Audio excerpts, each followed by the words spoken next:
बेटी कुंवर बाई के ससुराल में छूछक उत्सव में पहुंचे हैं और बेटी जब उदास हुई है तब आपने ये कहा है कि उदास मत हो, मेरे सांवला सेठ आने वाले हैं, तुम जाओ अपनी सासू माँ से उत्तम से उत्तम वस्तु जिनको जो चाहिए लिखवा करके ले आओ। सासू ने हुंसा करके ऋषिया करके पूरे गांव के लिए लिख दिया, गांव के सभी मंदिरों के लिए, गांव के सभी जातियों के लिए और हाथी घोड़े के लिए, सब के लिए लिखा, अपने परिवार के लिए। और जब नरसिंह जी ने ये कहा यदि कोई छूट गए हो तो दोबारा मिलना मुश्किल होगा, क्योंकि सेठ जी एक ही बार देते हैं, जाओ फिर से एक बार पढ़वा लाओ, दिखवा लाओ, यदि कोई छूटे तो लिख दे फिर से। तो खिसिया करके उन्होंने 2 पत्थर भी लिख दिए, 2 पत्थर लिख दिए।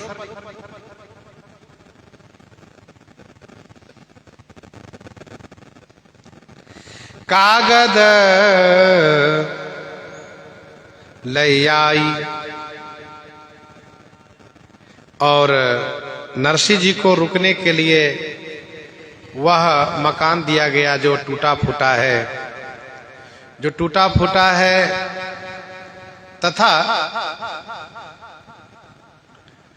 जैसे मकरे जाल बना रखे हैं। और जब नहाने के लिए पानी मांगा तो उबलता हुआ पानी दे दिया एक डब में। तो वर्षा हुई और वर्षा होने से फिर पानी ठंडा हो गया और सुखपूर्वक स्नान किया, सुखपूर्वक स्नान किया।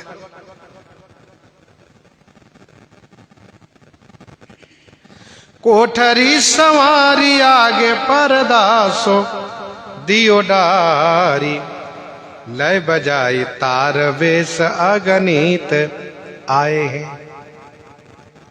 इधर कुंवर बाई की ननद कह रही है क्या हुआ, अभी तक आए नहीं है सेठ जी आपके, पिताजी के सेठ, इतना बड़ा चिट्ठा लिखवाया और अभी कुछ हुआ नहीं।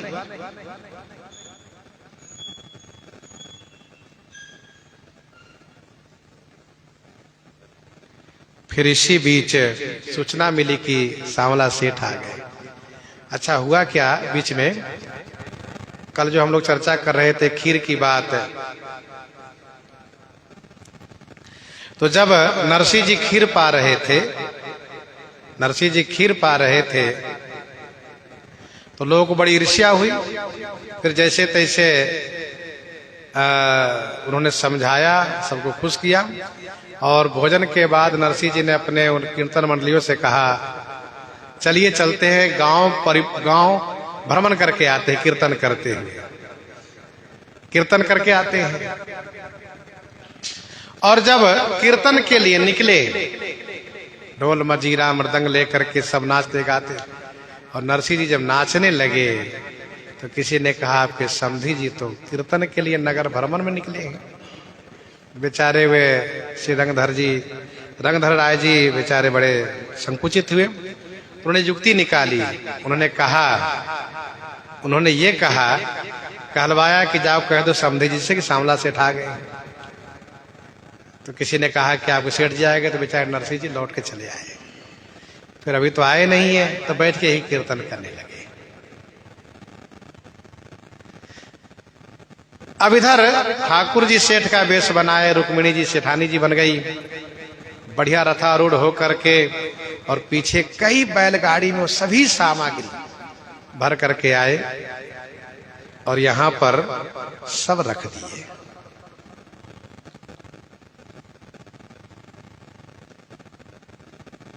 फिर तो उत्सव शुरू हुआ।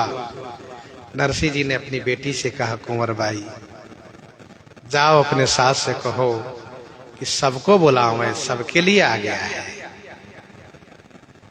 इतना आया है कि उसको रखने कमरे में जगह नहीं है, सबके नाम से आया है अलग अलग। अब तो फिर सभी लोग नमस्कार प्रणाम करना शुरू किए।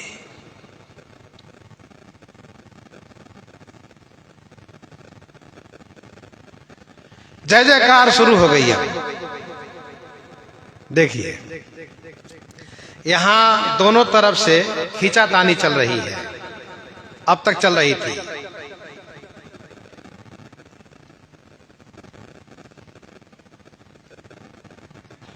खींचातानी ये चल रही थी, उन अंजार वाले चाह रहे थे कि नरसिंह जी अपना मार्ग छोड़ दे, भजन भक्ति वाला मार्ग छोड़ दें और हम लोगों को जिंदगी जीने लगे। और नरसिंह जी चाहते हैं कि ये लोग भगवान की भक्ति करें, भगवान के भजन करें, क्योंकि 56 में स्वामी श्री नाभा गोस्वामी जी ने कहा है कि गुज्जर धर पावन की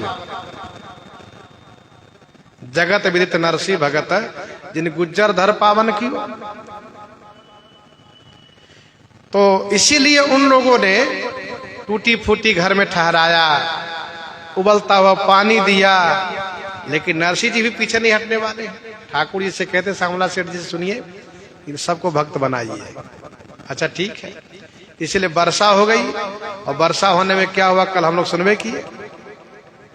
तो दोनों तरफ से खींचतान चल रहा था, और अब तो सबको पता चलने वाला है थोड़ी देर के बाद कि इनके सांवला सेठ कोई और ने, स्वयं द्वारिकाधीश जी है। फिर सभी के सभी भक्ति से प्रभावित हो जाएंगे, भक्ति से प्रभावित हो जाएंगे।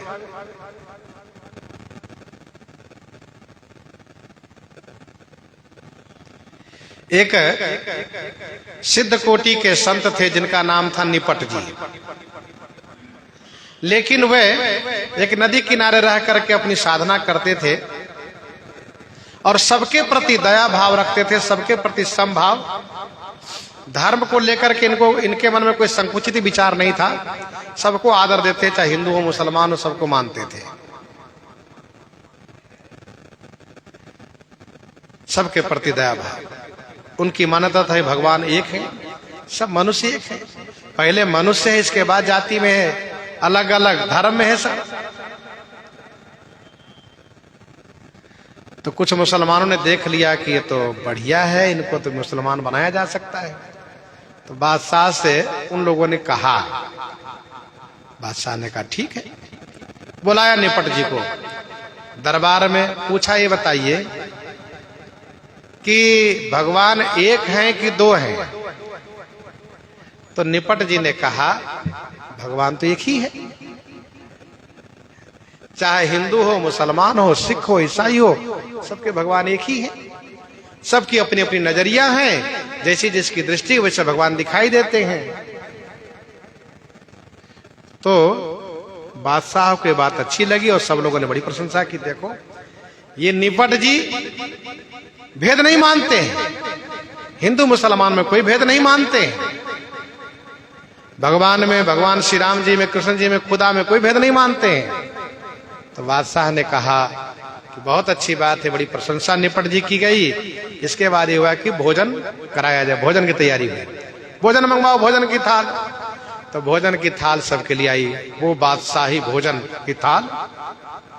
लेकिन योजना उन लोगों की गलत है।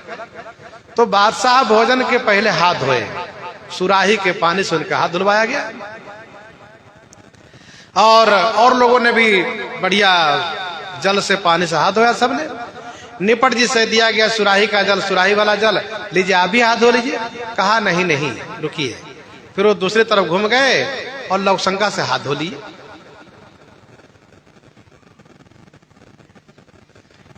तो लोगों ने कहा नहीं नहीं तो नापाक हो गया, हाथ अशुद्ध हो गया इनका, नापाक हो गया। ऐसा कहा? तो निपट जी ने कहा अरे वो भी पानी ये भी पानी, इसमें क्या अंतर है? वो भी पानी ये भी पानी। अब क्योंकि निपट जी सिद्ध कोटि के जान रहे हैं क्या हो रहा है, क्या होने वाला है, इसलिए जानबूझ करके उन्होंने ऐसा काम किया है, लवशंका करके हाथ धोया है। लवशंका करके नहीं, लवशंका से ही हाथ धोया है, ये समझे रहिए। अब इसके बाद उन मुसलमानों ने नाक बहुत सिकोड़ना शुरू कर दिया, तो नाक क्या अशुद्ध हो गया इनका हाथ। हाँ, भोजन परोसा गया, निपट जी ने कहा मैं नहीं खाऊंगा। कहा क्यों? कहा देखो भगवान एक है और भोजन दो है। मेरा भोजन शाकाहारी है, तुम्हारा भोजन मांसाहारी है। जिस प्रकार से लघुशंका से हाथ धोने पर हाथ नापाक हो गया, हाथ अशुद्ध हो गया हिंदी भाषा में, उसी प्रकार से ये जो तुम्हारे भोजन है, जब हाथ धोए तो हाथ अशुद्ध हो गया, ये जो तुम्हारे भोजन है मांसाहारी, इसको खाने से क्या मन पवित्र होगा? क्या बुद्धि पवित्र होगी? अरे ये मांसाहारी भोजन कुत्ते की प्रकृति वाले लोग खाते, कुत्ते के स्वभाव वाले लोग खाते हैं। कहा वहां पर कुछ मुसलमान लोग कहे हाँ ठीक कह रहे, निपट। जब ये भी पानी, वो भी पानी से हाथ धोने पर हाथ अशुद्ध हो गया, ये अशुद्ध भोजन से मन कैसे शुद्ध होगा? बिल्कुल सही कह रहे हैं। और फिर कुछ लोगों के बात जम गई, बहुत मुसलमानों ने मांसाहारी वाली बात हटा दिया। नहीं नहीं, मांसाहार नहीं करना है, मांसाहार मदिरा सब छोड़ दिया, शुद्ध हो गए सब। बादशाह देख रहा है कि बताओ तो हम सोच रहे थे जिनको हम अपनी मिला लेंगे, तो अपना समाज अलग खड़ा कर दिया ये। अब बहुत मुसलमान लोग सब अपना अपना वो भोजन के आहार बदल दिए कि भाई खुदा कैसे मिलेंगे जब हम ऐसे अपवित्र भोजन करेंगे। तो जैसे मल है, मूत्र है, वैसे ये भोजन है, ये सब कुत्ते के स्वभाव वाले के लिए भोजन है, मांसाहार है, अशुद्ध भोजन है। इस भोजन के पाने से खुदा कैसे मिलेंगे? फिर बादशाह को लगा अपना समाज खड़ा कर रहे हैं, तो बादशाह ने जुक्ति से उनको यहाँ से हटाया, कहा विदा करो निपट को, नहीं तो सब चौपट कर देगा ये, हम लोग को ही भ्रष्ट कर देगा ये, हम लोग को हिंदू बना लेगा ये। तो कहने का भाव ये है कि यहाँ पर नरसिंह जी चाहते हैं कि सब भक्त बने, और वो लोग चाहते हैं कि नरसिंह जी भक्ति छोड़ दे। ये बात फंसी है यहाँ पर, इसलिए नरसिंह जी को ये सब करना पड़ा, दिखाना पड़ा। अच्छा, अब ठाकुर जी सबको देना शुरू किए। रुक्मिणी जी महिलाओं को दे रही हैं, भगवान श्री कृष्णचंद्र जी द्वारिकाधीश जी पुरुषों को दे रहे हैं। तो रुक्मिणी जी ने कहा जय जय, आप सेठ बने मैं सेठानी बनी, यहां तक तो ठीक है। कहा आप दे रहे हैं मैं भी दे रही, ये भी ठीक। कहा लेकिन बिना गांठ जोड़े ये दान कर रहे ठीक नहीं है। गृहस्थ आश्रम का धर्म है कि जो कुछ दान करें, सत्कर्म करें, तो पति पत्नी को गांठ जोड़ के रहना चाहिए। उनके साड़ी से, और जो पति है उनके गमछे व चादर धोती के पल्लू से गांठ बंधा होना चाहिए।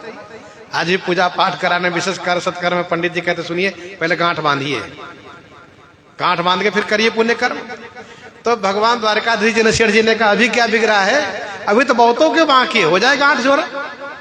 फिर गांठ जोड़ा गया दोनों का, दोनों गांठ जोड़ लिए। लुटा रहे हैं, दे रहे हैं, खूब दिया, पूरे गांव को पहराया गया। गांव पहिरायो छवि छायो जस गायो। अब तो सब तरफ से मंगल ध्वनि हो रही है, मंगल गीत हो रहा है, सब लोग उत्सव मना रहे हैं, जय जयकार कर रहे हैं। सब तरफ कुंवर बाई की जय, नरसिंह भगत जी की जय, क्योंकि सबको पर्याप्त मिला। हाथी घोड़े सबका वो पहनावा, वो रस्सी, सब माला हार, और बाकी पूर्वासी सबका तो मिला ही। भगवान द्वारकाधीश इतने पर नहीं रुके, झारा निमंत्रण कर दिए। झारा निमंत्रण साधु साई भाषा है, झारा निमंत्रण सबको, पूरे आश्रम का। गांव देहात में कहते चूल्हा निवार निमंत्रण, अर्थात चूल्हा नहीं जलाना है तुम्हारे, सब लोग ही खाओ आज।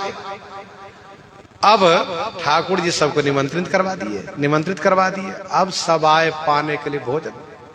खूब भोजन चकाचक, सारी रिद्धियां सिद्धियां यहाँ प्रकट हो गई। खूब बढ़िया भोजन प्रसाद तैयार है, सब पा रहे हैं, परोसा जा रहे हैं, और जो जैसे उनको सम्मान में कपड़े हैं और दक्षिणा और दिए जा रहे हैं। अब कुंवरबाई जी के देवरानी, नंदोई, ये ननद, ये सब क्या है? नंदोई है, ननद है, देवरानी है, देवर है, ये सब खुश भी हो रहे हैं, अंदर अंदर जल भी रहे, बहुत परेशान है। क्यों? अब काहे की ईर्ष्या? अब तो पूरे घर में इन्हीं की सब प्रतिष्ठा रहेगी, सब लोग इन्हीं की जय जयकार करें। कोई भी गांव वाले आएंगे, अरे भाई कुंवरबाई कुंवरबाई, अब हम लोग कोई पूछेगा नहीं। इस बात को लेकर सबको परेशानी हो गई, सब जल भी रहे हैं, बड़ा सम्मान हुआ। अच्छा, खूब जस गाया गया। स्वामी प्रियादास जी कहते, आहा हा, अहो हाटक रजत उभय पाथर हूं आए हैं। हाटक माने सोने का और चांदी का 2 पत्थर भी आए हैं, वो भी दिया गया। और हाँ, उस चिट्ठा में पान सुपारी नहीं लिखा गया था, ठाकुर जी ने बोरे बोरे भर भर करके पान सुपारी भी मंगवा दिए। जो नहीं लिखा तो सब मंगवा दिए हैं। एक का नाम लिखना भूल गई थी सासू जी, रही गई एक भूलई, लिखत अनेक जहां, लई होता ही पास जा पे सब मिली पाए। रही गई एक भूलई, एक का नाम भूल गया, तो लोगों को 5-5 जोड़ा 6-6 जोड़ा सबको दिया गया, बहुत सम्मान किया गया। उन लोगों ने कहा कोई बात नहीं, हम दे देते हैं। कहा नहीं, आप लोग उन सेठ जी से लिए तो हम आपसे क्यों लेंगे। फिर मौका मिला, परिवार के जो ननद है, देवरानी है, जेठानी है, सबने फिर नाटक शुरू कर दिया। सबने कहा कि जब तक इनको नहीं मिलेगा हम लोग नहीं स्वीकार कर, लौटा देंगे, ले जाओ अपना। बड़ी समस्या। कुंवरबाई ने पिताजी से कहा, पिताजी, तो पिताजी ने कहा कुछ तो बचा नहीं, मेरे पास मजीरा है, ले जाकर के बेच दो, इसको दे दो।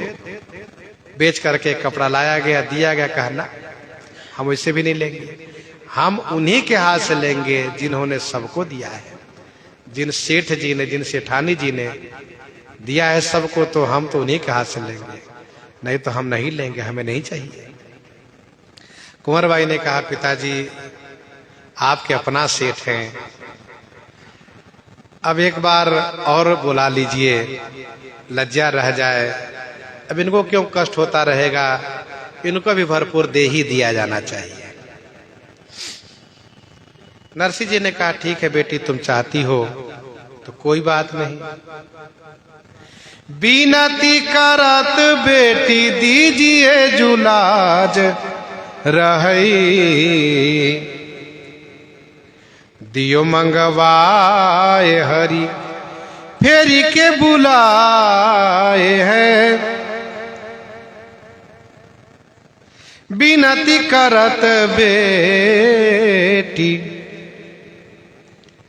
बेटी ने विनती की,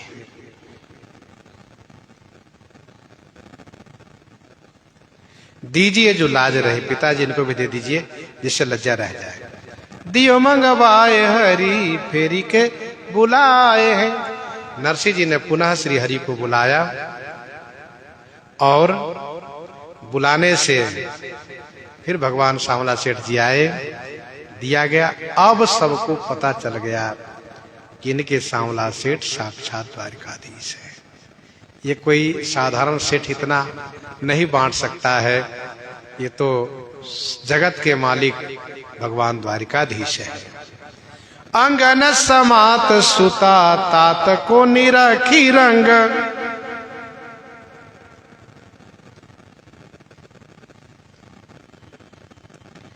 अंगन समात सुता, क्योंकि लज्जा जो रख ली है ठाकुर जी ने मेरी।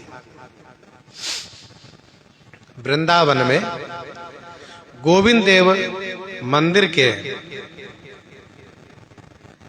जो साफ सफाई करने वाली ब्रिजो भंगिन थी, उन्होंने गोविंद देव के मंदिर जी के जो विशेष रूप से प्रबंधक हैं, महंत हैं, उनसे निवेदन किया कि देखिए मेरी बेटी की शादी है, किसी बात की कमी नहीं पड़नी चाहिए, नहीं तो मेरी बदनामी नहीं अपितु गोविंद देव जी की बदनामी होगी। लोग कहेंगे कि देखो गोविंद देव जी की टहलने की व्यवस्था ठीक से नहीं हो पाई, तो उनकी बदनामी होगी ठाकुर जी की। अच्छा, भक्त लोग नहीं चाहते हैं कि अपने भगवान की बदनामी हो। गोस्वामी तुलसीदास जी ने कहा कि हमें इसी बात को चिंता सताती रहती है कि कहीं आपका अपजस न हो जाए। चिंता यह मोहि अपारा, अपजस नहीं होए तुम्हारा। तो जगन्नाथ गोस्वामी मंदिर के प्रबंधक थे, उन्होंने कहा कि ठीक है, सब व्यवस्था कराई जाएगी। और सचमुच ब्रिजो भंगिन की बेटी की शादी में सारी व्यवस्था कराई गई। ठाकुर जी कृपा थी। तो वैसे यहां पर अंगन समात सुता, सुता श्री कुंवर बाई के हृदय में प्रेम समा नहीं रहा है। अंगन समात सुता, उस समय के अनुसार श्री कुंवर बाई के बेटे के छूछक उत्सव में 56 करोड़ खर्च हुआ था उस समय में, क्योंकि पूरे गांव को पहरावा दिया गया था। मंदिर और जो उसमें लिखा था सोना चांदी के साथ साथ 1.25 लाख रुपया दक्षिणा दान साफ दिया गया। तो 56 करोड़ का हिसाब टीकाकारों ने लिखा है कि लगभग 56 करोड़ का खर्च हुआ था उस समय। अंग न समात सुता तात की निरखी रंग, तात माने पिताजी में जो प्रेम रंग है उसको देख करके नरसिंह जी उसी सहज वेशभूषा में मजीरा बजा रहे, भगवान का नाम संकीर्तन कर रहे, गुण गा रहे। फिर तो